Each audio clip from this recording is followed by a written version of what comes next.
broadcasting live from an undisclosed location.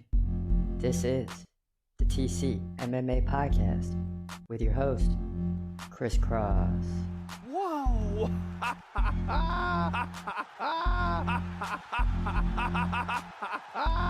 Dana White privilege. Let's go, baby! Let's go! Let's go! Let's go! Let's go, baby! Dana White privilege. Privilege. Privilege.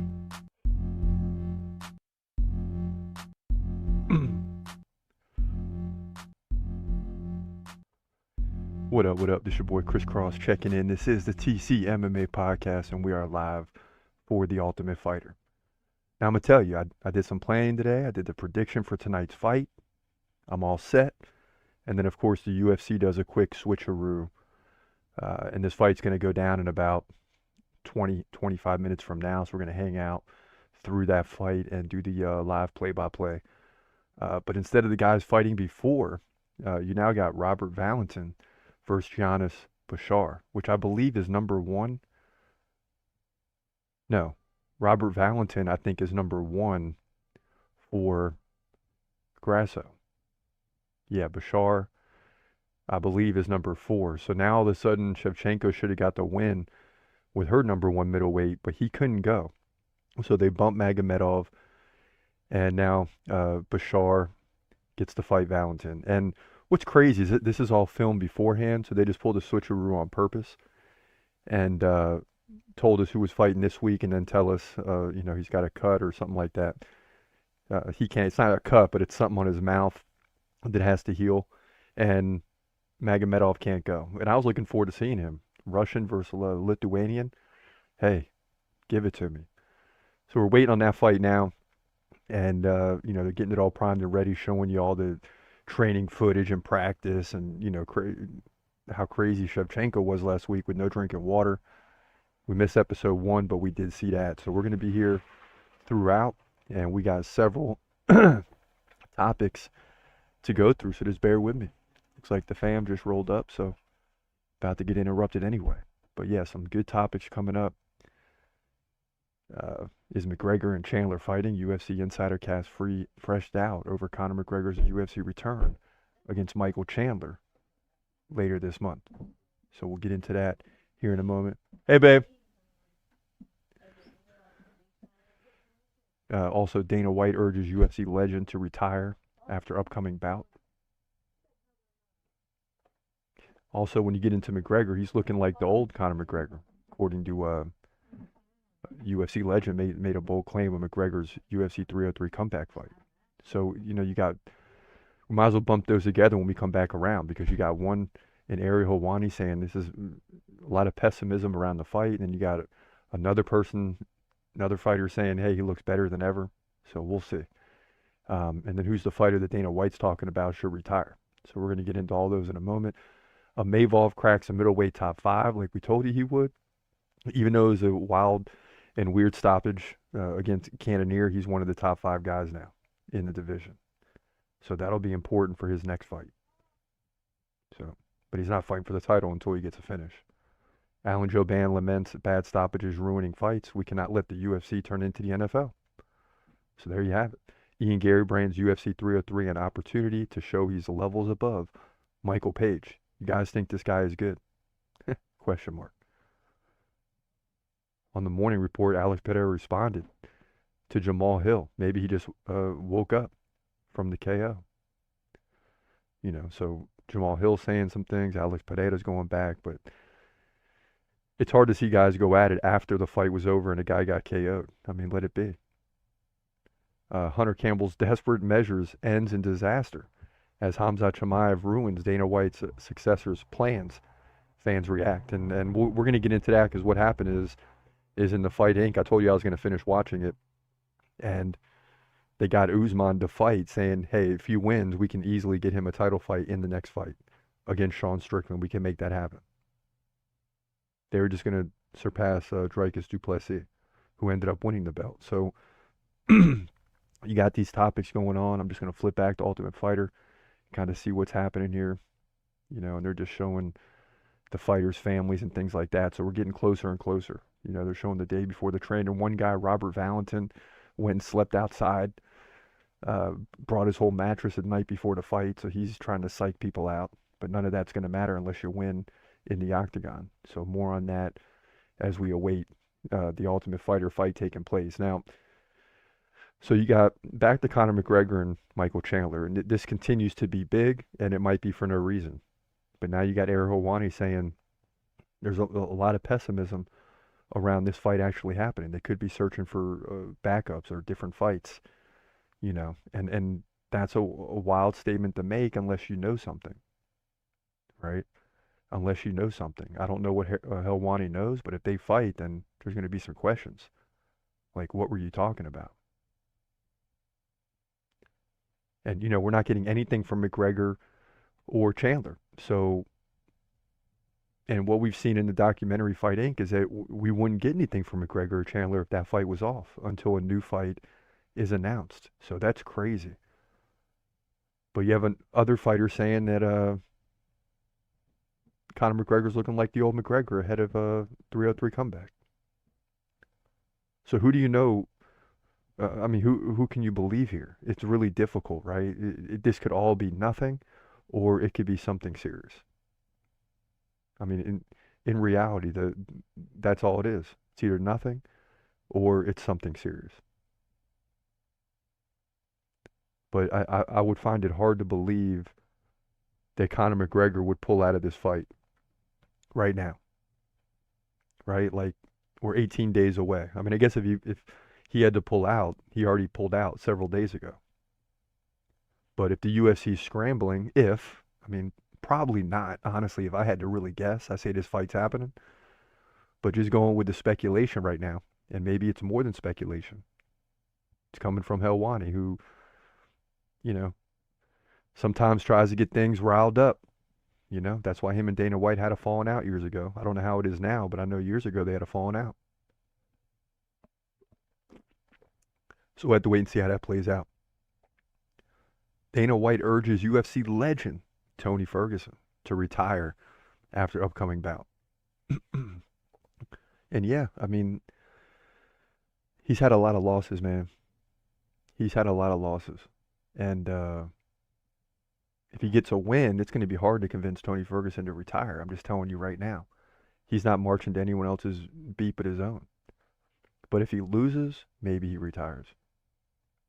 If he wins, you know, guys, when they win, don't necessarily always, I mean, it happens, but are less likely to retire, wouldn't you think? Right? You don't want to retire when you're winning. I mean, come on. Yeah, so I mean, that'll be an interesting story as we get there. If you're into that, right? And we're not talking title contention or anything like that. We're just talking about the end of the reign for Tony Ferguson. Nazardine Amavov cracks the middleweight top 5 in latest UFC rankings update. So he's up there now. Duplessis the champ. Then you got Adesanya up there. You got Robert Whittaker Hamza winner up there. Sean Strickland's up there. Nazardine Amavov is up there. And those are the 5. Like we told you. And no title fight announcement, right? Because we still got Hamza and Robert Whittaker next week. No title fight announcement. More on Hamza in a minute. You know it's coming. Alan Jouban laments bad stoppages ruining fights. We cannot let the UFC turn into the NFL, he said. And he's a commentator for the UFC, if you didn't know. And I'm a huge football fan. I grew up playing football. High school, college, all that. So I understand what they're saying. Back when I played, you know, you hit a guy. You hit him. And it is what it is. There's no there's no penalty. You hit him in the wrong place with the wrong body part. None of that existed. So I think what Alan Jouban is referring to or alluding to is that we don't just want to start stopping fights so quickly. And it you know, it's a one-time thing. It's happened before. It doesn't happen that often. Once every, 50, 60 fights. But you also don't want it to become a regular, right? It cannot become a regular part of the sport where we have all these early stoppages. And it's very tough for the ref because you're dealing with someone's safety and you want to err on the side of caution. But then you got to deal with the wrath of the fans that are upset, highly upset with you. Ian Gary brands UFC 303 an opportunity to show he's levels above Michael Page, Venom Page. You guys think this guy is good? Question mark. Interesting fight. I mean, Venom Page looked solid in his first UFC fight. I think it was against Kevin Holland, if I'm not mistaken. And he has an awkward style. But Ian Gary is really good. I think he's better than Venom Page, but it's going to be an interesting fight. Because Venom Page, now that I've seen him fight, I could see why guys have trouble with him. Because he has an awkward style. He keeps you guessing, keeps you on the defensive. But Ian Gary doesn't play defense, he plays offense. So I'm really intrigued about that fight, just from a matchup standpoint. Alex Pereira responded to Jamal Hill. Right? Maybe he just woke up from the KO. And they're just going back and forth. Alex Pereira beat Jamal Hill, finished him. Didn't take that long. And Jamal Hill has some things to say. And he was coming off the injury. As we've seen with multiple fighters, and the second fight after the injury is when they really get better. Chris Weidman, Yuri Prochazka, Jamal Hill will do the same. So if anyone can bark, it's Jamal Hill. I get it. But not after you lose. Right? Come back and win a fight. And then go back at Pereira. Because right now, what can you say? Everyone in the world knows you lost to him. So you don't have like a leg to stand on right now, if you understand what I'm saying. And as I peek back at the Ultimate Fighter, they're on break right now. That tells me that the fight's coming up in like 5 to 7 minutes from now, maybe 10. So we'll stay tuned for that. Also, Hunter Campbell's desperate measures ends in disaster as Khamzat Chimaev ruins Dana White's successor's plans. Fans react. And, you know, fans are reacting. Obviously, when Khamzat won that fight and you just see it, it's like, oh, you know, he barely beat Usman. Well, they already had Usman pegged to fight for the title, right? And the UFC will take a step back and say, well, we don't make those choices. Fighters got to win and all this, right? But when you're telling one guy that when you win, and it's if, and it's like you get to a dead-end street and you can go left or right. They don't really know if it's going to be left or right, but they're telling Usman he's going to fight for the title if he takes the fight, so they fight. Khamzat wins, he's not fighting for the title. But if Usman wins, he is.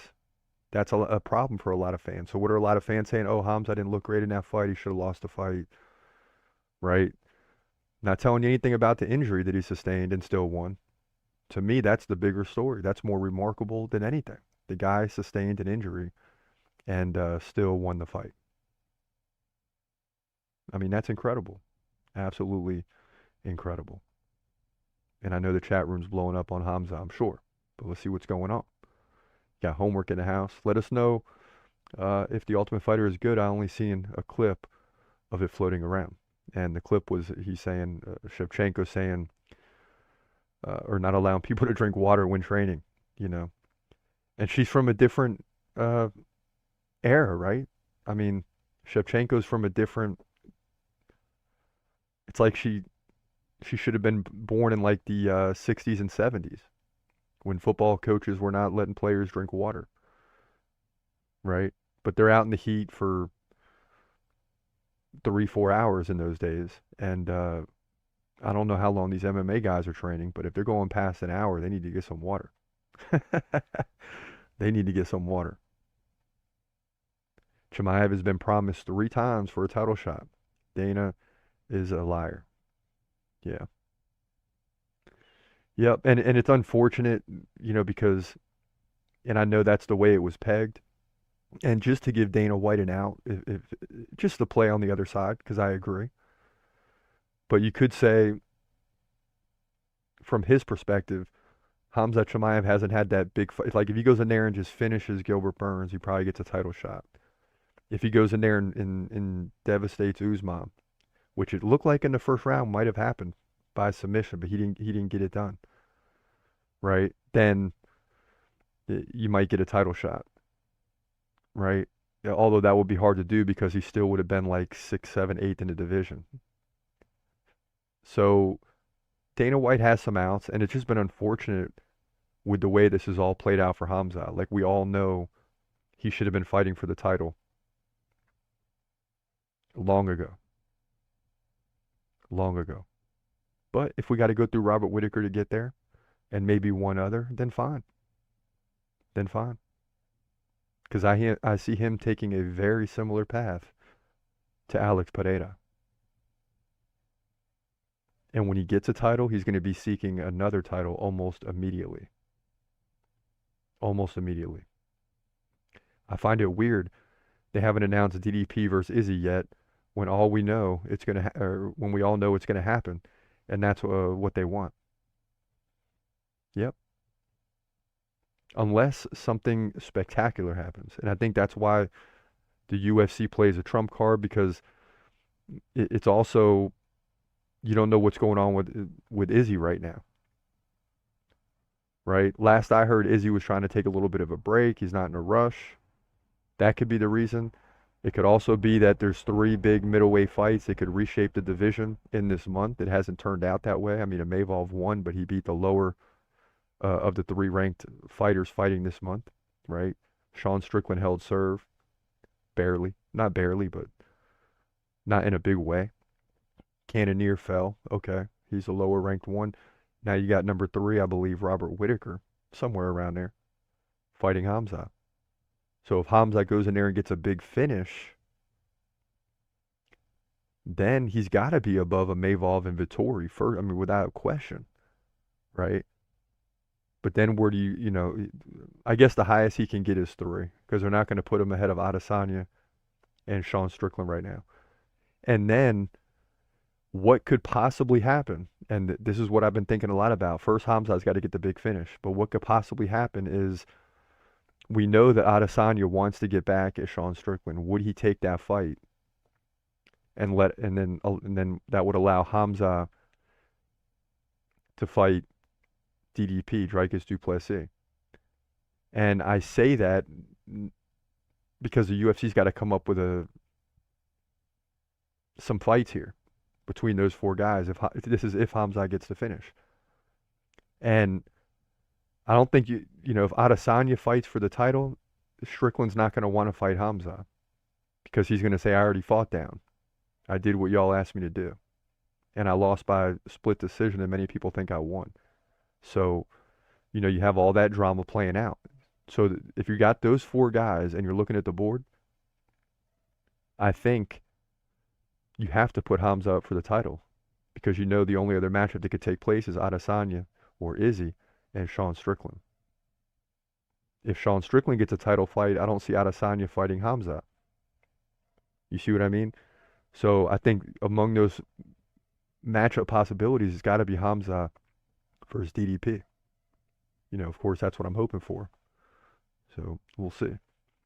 Let me peek back into the Ultimate Fighter leading up to the fight. I'm going to go back and watch this episode, I think, even after this podcast. But we're just seeing the final preparations. And if there's anything I've learned from the Ultimate Fighter in the past is, and of course now it's glitching, but I'm sure it'll come together, is if the fight's starting this late, it's likely going to be a finish. It's likely going to be a finish. We'll have to wait and see. But yeah, both these fighters getting ready to make the walk very shortly, I'm sure. We're still getting footage of them training. So we'll have to see how this... Yeah, here we go. We got the walk now from Shevchenko's guy, whose name I already forgot. I think it's Bashar, if I'm not mistaken. And they're in the green, making their way to the octagon. Let me flip over. So we got Robert Valentin for Grasso and Giannis Bashar for Shevchenko. So this is Giannis Bashar making the walk, and they're in the green. And I like the color, like the neon green. I like it. I like it. What's crazy too is we're like the next year of the Ultimate Fighter, and McGregor and Chandler still haven't fought. Like, McGregor's going to be 40 before he fights 3 more times. Like, his career is gonna, if it's not already over, it's just gonna die off because of time. But It's just crazy to believe that it's a year later and these guys still haven't fought yet. So Bashar's in the octagon, and here comes Robert Valentin. And I think what's about to happen is someone's going to get finished pretty quickly. Yeah, and this guy, Robert Valentin looks for real. All right. I would no longer question why he slept outside. This guy's tatted up. And everyone's kind of looking at him like, yeah, he might be crazy. So that sometimes work when you do wild stuff like sleep outside. So let's tune this thing up. Here we go. The Ultimate Fighter 32 middleweight division. Robert Valentin for Team Grasso takes on Giannis Bashar for Team Shevchenko. And this fight is seconds away from getting started. Both guys kind of pacing back and forth. Shevchenko looking up to the octagon, so is Grasso. And are they going to give us a commercial? Wow. Yep, they're going to give us a commercial. Man, you got to be kidding me. I thought we already had the commercial. That's all right. But yeah, so first thoughts, Robert Valentin looks like a crazy dude, man. I don't think this is going to necessarily be good for Team Shevchenko here. At least they got the win last week. We'll have to wait and see how this plays out. 32nd season of The Ultimate Fighter. We figured we'd do this once, you know. I know there's not going to be a lot of people tuning in as it would when it was McGregor and Chandler. But so far what I'm seeing on the screen, because McGregor Chandler was like okay last year. If you take McGregor out of it, it just was it was an all right season. This one looks a little more competitive. Shevchenko in training looks like a madman, and she's a woman. I mean, she looks like a madman. Like she is training them like crazy. And the thing is that you would expect that from Shevchenko. And how much time do they really have to have an effect on the fights? I would say not so much on the skill level. They can show them some things really quickly. You're not going to be able to build up fundamentals or anything like that, but you can show them some techniques that may help them. But I think the biggest factor here is the strategy involved, right? What's the game plan going into the fight? What do we know about this other fighter? I think you're going to really get some good coaching from Grasso and Shevchenko. So I can see my interest building up as we get closer to the end, because it seems to me that they're both into it. They both want to beat each other. There's a title on the line, and it's just all this brewing up that we're going to get to see here. And it's just also interesting when the women are coaching, because it's like, you know, you got two women coaches and all men fighters. So it's just an interesting dynamic. But I would say Shevchenko has the edge here to make her fighters better. It doesn't mean that they're going to win, because maybe they're already not as good and supposed to lose in certain situations. And not like she's going to make them win, but she certainly is valuable in a close fight setting. There's going to be a fight or two here, especially in the semis. We're in the quarterfinals right now. But as you get to the semis, there's going to be some interesting situations that we see. And I think Shevchenko will be able to lead some fighters to the next level. Like her number one fighter already won the first fight. It was a close fight, you know. Last week, he needed a takedown in the third round and control time to win the fight. So it had to go to a decisive round. And as the Ultimate Fighter of the night drags out, if history is any indication, it's usually about an hour long, and they're running like 52 minutes in right now.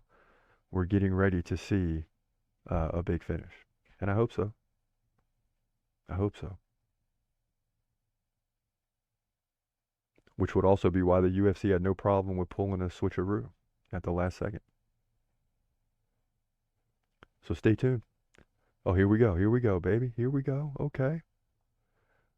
All right, here we go. The Ultimate Fighter 32 middleweight division. Robert Valentin versus Giannis Bashar.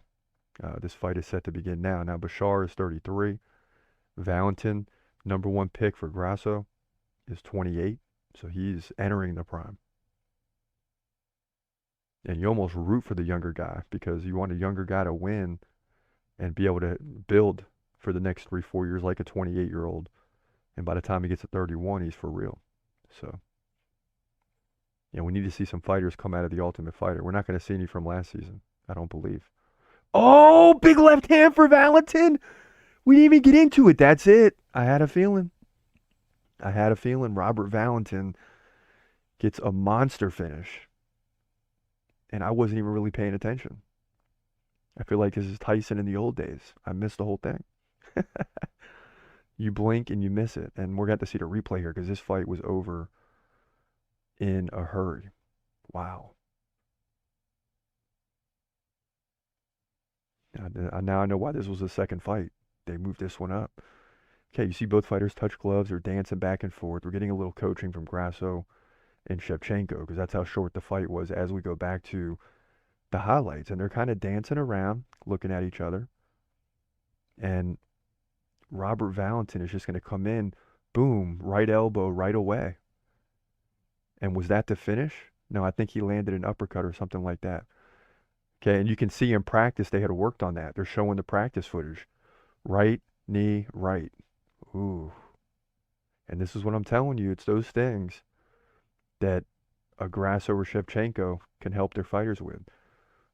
So immediately Robert Valentin is backing up.